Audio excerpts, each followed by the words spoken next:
Well, Tashi Dele, and welcome back.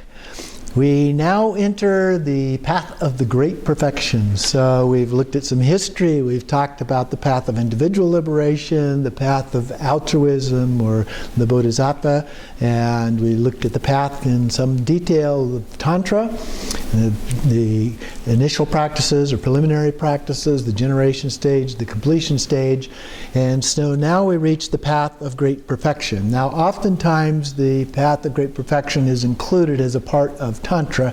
The texts are referred to as Tantras, and so there is a connection there. But the way the practice is actually done, which generally does not include deities, for example, is different than the path of Tantra, and that is the reason that I separated it as a unique path. In addition, there are some teachers who teach the path of Dzogchen, the path of great perfection, as a separate path without any of the other preliminaries at all. That's kind of unusual because it's usually taught as a sequential manner, but it is taught that way by some people. So it's also known as the path of self-liberation. As we go through, you'll encounter various texts and things that talk about self-liberating, and hence that title that comes as a part of that. The other texts, the other practices that we looked at, the paths, also have other titles. So for example, individual liberation is sometimes referred to as the path of renunciation. The path of altruism is sometimes referred to as the path of antidote. And the path of Tantra is sometimes referred to as the path of transformation. And hence this self-liberation is kind of a descriptive phrase sometimes used for the path of Dzogchen. So in the Nyingma lineage, this is said to this perspective pervades even the highest Yoga Tantra as a part of this idea of self-liberation.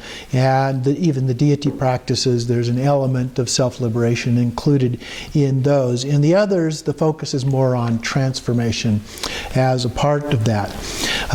One is viewed as already being a Buddha in this particular approach, this path. And so remember we talked in the path of altruism about Buddha nature, and our Buddha nature was either described as being a seed which had to be cultivated to become a Buddha, or it was the full-blown Buddha, but it was hidden by husks that had to be peeled away in order to achieve full Buddha, or to reveal the full Buddhahood. And basically they're the same. In terms of practice, the way that you cultivate the seed or the way that you peel away the hull is the same way. You're doing those same practices. So the particular philosophical point of view doesn't really matter in that sense. So the idea is here again that we are already a full-blown Buddha. We just have to pull away those husks so that we then are that Buddha. We don't have to transform anything. There's no impure body or impure speech, impure mind, anything like that. It's just obscured by our own fundamental ignorance of the true nature of things. And so we allow those things to then self-liberate, and then we recognize the state of great perfection that's already there. So that's the basic idea. Now, no one really knows exactly where these teachings originated. The Dzogchen, or Ati Yoga as it's also called, there is some archaeological evidence that is traced back even prior to the historical Buddha, Shakyamuni Buddha. So there's some evidence that at least some of the parts of this are very ancient, coming prior to the time of the Buddha per se. There's also similarities with it in terms of the Chinese Chan or Zen in Japan, and also with the Taoism in China. So there's possibilities, although these could arise by themselves, there are possibilities that there are some connections among these as well. So it is said within Buddhism to have originated with the primordial Buddha, the Samantabhadra. Now, in the new schools, remember Vajradhara is the primordial Buddha, but in the Nyingma school, it's Samattabhadra. So it is said to have originated with Samattabhadra, and the exact lineage of it varies a little bit from one source to another. But generally speaking, it is said that he passed this along either directly to the first human recipient or through Vajrasattva to the first human recipient, which was Garib Dorje. And this happened, according to the stories, in the 1st century of the CE, which would be this era, and so about somewhere around the year 100 or so. And Garib Dorje then passed it on to Manjushri Mitra in the 2nd century, and then he passed it on to Sri Simha in the 3rd century. And he passed it on to Padmasambhava and Vilamitra and Virachana, all in the late 8th century. Now, you see there's some kind of long time gaps here, and it's explained by having people that lived a long time, is the basic story. Particularly the last one, from the 3rd century to the 8th century, that would be a very, very long life. Unheard of today, certainly. But that's the legend, anyway, of how these things were passed down. So, Manjushri Mitra is said to have divided the teachings into 3 parts, or series, 3 classes. And the first one of those is called the Mind class, and it's Semde, so S-E-M-D-E. And then the second one is the Space class, or Longde. And those were transmitted to Virachana. Those are the ones that he received as the teachings. The third one is called either the Secret or Special Instruction class, and that one is Mengagde, that M-E-N-G-A-G-D-E. And that one was the one transmitted by Padmasambhava and Vimalamitra. And so through these different people in that particular time frame, we received all 3 of these sets of teachings. Now, Padmasambhava's instructions have become known as the Khandro Nyingtek. And so that's a very important set of teachings. Vimalamitra's became known as the Vima Nyingtek. And then those 2 were later documented by Longchenpa, Longchen Rabjam, in the 14th century, and along with his own commentaries and a unifying text that were put together. So there are a total of 5 texts. Those are the core of the Dzogchen teachings. And then later there was a somewhat condensed version of these that was created by Jigme Lingpa. He lived in 1730 to 1798, so the late 1700s. He had visions of Longchenpa on retreat. And in those visions, these teachings came to him, and he wrote them down, and they became known as the Longchen Nyingtek. His visions were of Longchenpa, and he was receiving them from him, and so it's known as the Longchen Nyingtek, which is probably the best known and most used of all of these different texts. It's a little bit more condensed, a little bit more concise. So, briefly, the Mind class of teachings focus on the nature of mind. What is the nature of mind? And we've talked about that a number of times. Whereas it's a little bit different in the path of altruism. We focus on the middle way, the teachings of Nagarjuna and so forth. And the path of Tantra has its own particular point of view about that. They're really not significant differences among them, but there are nuances as we look at the differences in those in terms of the nature of mind. The space class teachings focus on the direct experience of emptiness, and they look at that as being like space.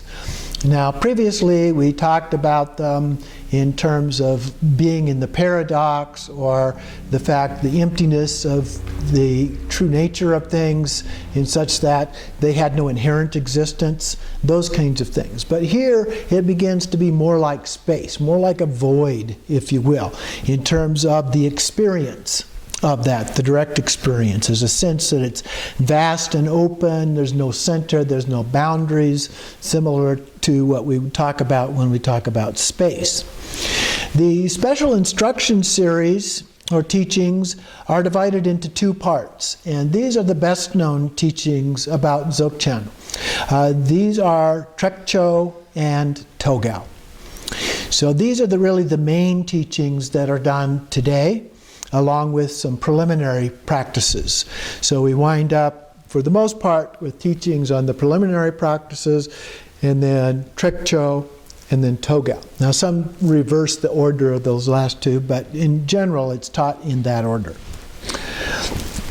So let's take a brief look at each of these before we look in at first the ethical position and then into the meditation practices.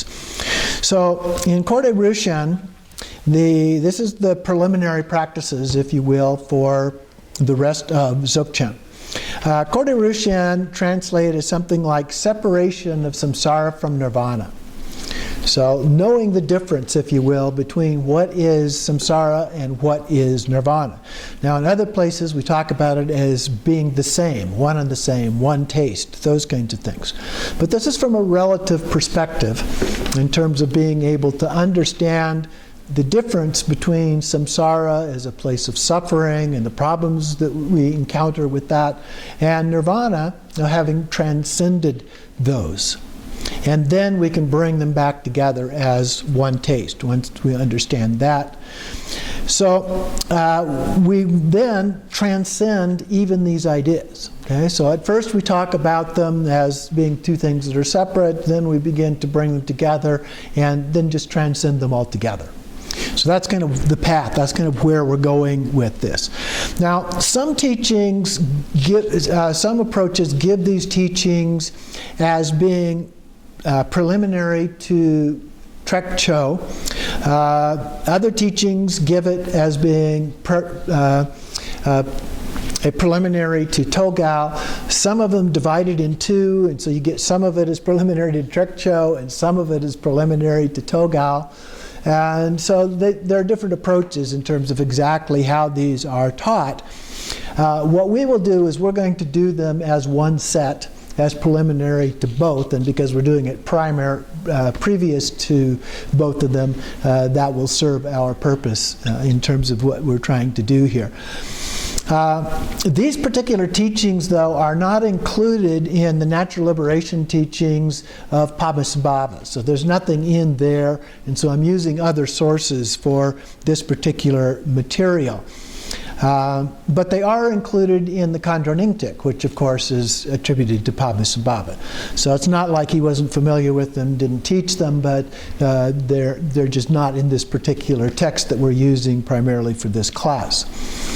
So I've chosen to include them here as preliminary for both. The first one then is Trecho. Trecho views the nature of mind as something called Rigpa. Rigpa translates as pure awareness. This is the awareness before we become aware of something. So it's the natural state of mind, the resting state of mind, if you will, before it engages in the process of beginning to think thoughts or experience feelings or those kinds of things. So that which exists prior to being aware of anything. So it's the root of awareness, or the root of all forms of consciousness, if you will. And that is also what allows us to become aware of these other things, the various manifestations in our mind, if you will. So it's nearly identical, the practice of Trecho is nearly identical to the practice of Mahamudra. Now in some cases it's taught in slightly different ways, but it's nearly identical. So some people will say Mahamudra and Dzogchen are the same. In terms of Trecho, that's basically true.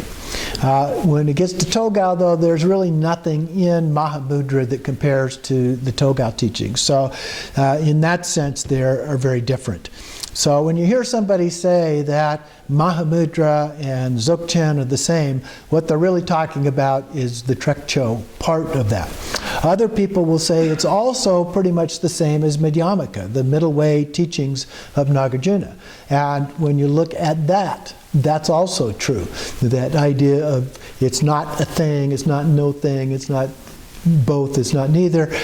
So the only way to really grasp that is as a direct experience. And when you look at all three of these approaches, they're essentially the same thing. Okay? There are nuances of differences, there are little language differences and so forth, but they are essentially the same thing. The Togal part is a little bit different. It includes several practices. The ones that are best known are the 4 visions of Togal. And this is a progressive series of visions that occur in increasing complexity and detail, primarily through a practice called sky gazing. And so we'll be looking at that later, not during this particular part, but when we get to Togal, we'll also be looking at that. And so these visions appear as a part of that practice. So the goal of Togal is to attain rainbow body. Or, if you will, the manifestation of Sambhogakaya. Whereas the goal of Trecho is the direct realization of Dharmakaya, the truth body. And so we get that nuance between the two different practices. So that's an introduction to the Dzogchen teachings, the path of the great perfection.